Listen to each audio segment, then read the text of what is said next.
People's favorite point of conversation is what if. Before we dive into it, I know the audio situation right now is not perfect. I lost my mic. I'm working on buying a new one. It's en route. But anyway, bear with me here. But people are always so caught up in the speculative aspects of what's going on in the Pokemon market that they miss the overall beauty of what's actually taking place on a long enough time horizon. And I see this happening when people see their lines on the collector app go from green to red. I see it happen when somebody hits a bad submission at PSA or CGC. It's like we lose all sense of context for the greater overarching trends that are taking place here. And it's like, regarding like the overall market, okay? I refer to this anecdote often, so I'll keep it brief. But like 2025, we saw a massive run up in the springtime around the release of Surging Sparks, Prismatic Evolution, and then everything cooled off around the Black Friday time period. We saw like a 20% drop on most cards, and there were people who I was negotiating transactions with in the summertime that decided they would hold off to see where the market goes, thinking it would swing up more. And then those same people reached out to me in the fall time around Black Friday, and they were willing to sell those same cards to me for a lower price than what I was originally offering them. Right now we see the color red on some TCG player or some collector graphs right now, but I'm not being approached with like multi-$1,000 or low five-figure collections like I was at that time. So there's a small distinction there. But it's like, if you are relatively new to the space, so if you have 1 year or less, 2 years or less, actually 2 years or less is the number, right? If you have 2 years or less of experience in this space, you have not actually gotten a good feel for a full market cycle yet. And the context is big here, right? It's like, I got in 2019, and so I saw a big run up in 2020 and 2021, and then I saw things massively fall off. In reality, what happened from 21 to 22 was the interest just shifted. A lot of people got out of WotC, a lot of people got out of Modern, and they shifted towards higher end exclusive trophy cards. Coupling that with like all of the Illustrator stuff that was going on initially at that time frame, whatever. 2023 hits, 151 brings some people in, but it didn't really like move the market overall. Then we fast forward and decent sets are releasing all throughout this. People are still making money all throughout this, but we have these like dead periods of time where like the market wasn't ripping. But if you take into consideration that like if everyone had just sold off when interest left in 2022, then they would have been caught with their pants down in 2025 when everything started to move again. And it's like, there are plenty of money-making opportunities even within those downturning years. And again, I know I talk about that a lot, so I'll leave it there. But it's like, if you don't have the overall context, you're gonna miss the plot, okay? And the same thing is true with your graded card submissions. It's like, if you get one bad return, that doesn't mean that you stop submitting to PSA or stop submitting to CGC, or you fill in the blanks there, right? On whatever grading company you're talking about. Like, if you just stop grading because you got a bad submission, you're missing the context of all the winners that you hit along the way. Grading is not a one and done type ordeal optimally, okay?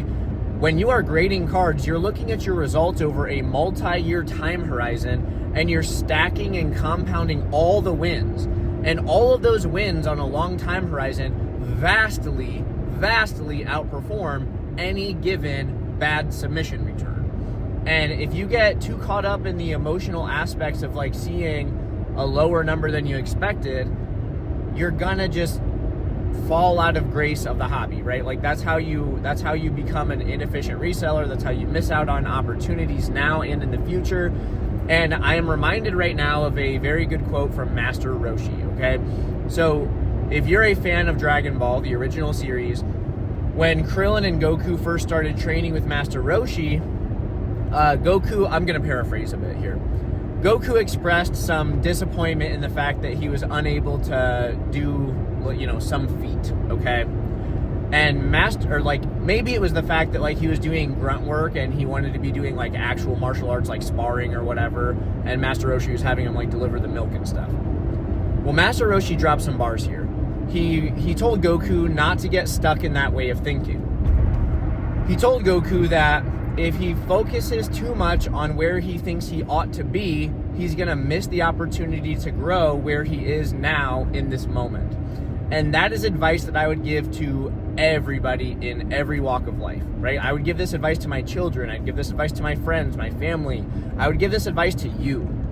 If you get so caught up in where you think you ought to be, you're going to miss the opportunity to grow where you stand. And that matters a ton. The thing about opportunity is it is a continual thing, and only the people who pursue opportunity are going to fully reap the benefits of it in the first place.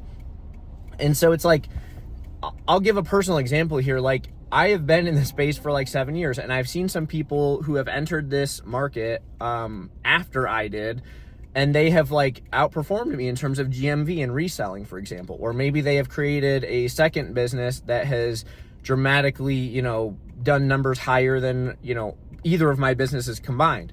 And if I got in my head about that, I would be labeling myself as a failure.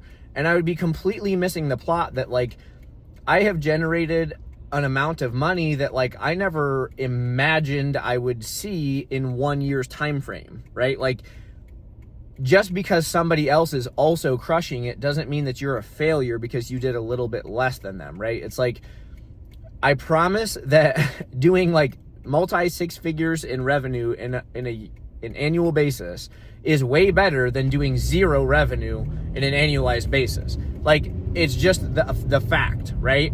And so if you look at comparison as the thief of joy, which is like what Teddy Roosevelt would suggest, then it means that you are just like comparing yourself to others and beating yourself up over it. But what's more effective is looking at how others are operating and gleaning insights from them to make your own practices better. And in that regard, comparison can be the greatest multiplier of growth. And so it's all about how you are framing this internally. It's all about how you're letting your brain think about this and how you're guiding it into a more productive line of thinking. And so in that regard, it's like, don't get too caught up in like a temporary collector app red line. Like, that is such a weak reaction. And I understand where it's coming from. Like, I get the human element of disappointment, and I understand the nature of like losses and wanting to combat a loss and just getting out while you can or whatever. Like, all those are natural things that people experience in pretty much every hobby, in pretty much every walk of life. It's the same.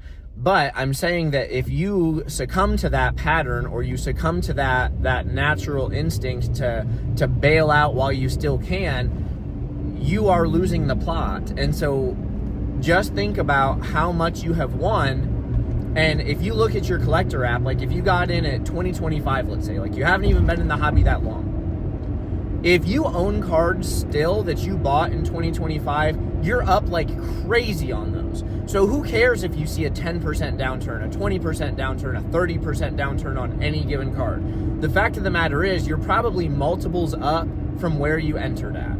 And that is what I'm talking about. Like, that is looking at the entire time horizon and really digesting the gravity of the situation that you're in. A short-term red line, or even if this lasts a long period of time, it's like that doesn't steal the gains from where you've already gotten them. And it's like, all right, well, Drew, but am I just going to hold these cards forever? Like, I've only gained on these then, and then I'm just not really growing any longer.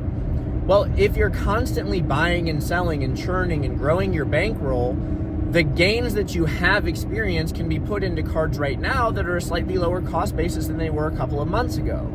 And it's just a math problem. Like, all of this hobby is just basic, like 8th grade mathematics.